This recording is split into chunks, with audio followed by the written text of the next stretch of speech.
Hi everyone, welcome back to another Korean lesson. In today's video, we're going to learn about counter words, one of the trickiest parts of Korean for beginners. In English, we sometimes use special words between a number and a noun, like a cup of coffee or a pair of shoes.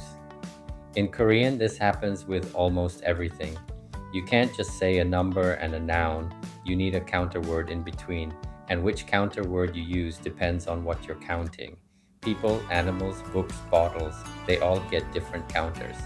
And here's an important detail. Counter words use native Korean numbers, 하나, 둘, 셋, not the Sino-Korean numbers we learned earlier. Let's start by going through the most common counters.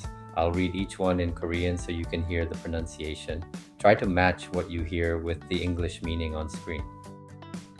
개, 명, 마리, 잔, 병, 그릇, 권, 장, 대, 벌, 혈내, 살.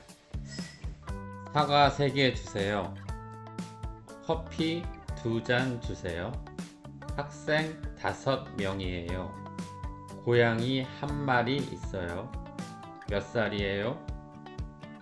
25살이에요. One more thing before we wrap up, and this one catches a lot of beginners off guard. When native Korean numbers come right before a counter, some of them change form. 하나, Becomes, 한, and 둘, becomes, 두, and 셋, becomes, 세, and 넷, becomes, 네, and 스물, becomes. 스무, So you don't say, 하나 개, you say. 한 개. Keep an eye out for this as you practice. That's it for today's lesson on counter words. Practice matching the right counter to the right noun. It'll become second nature before you know it.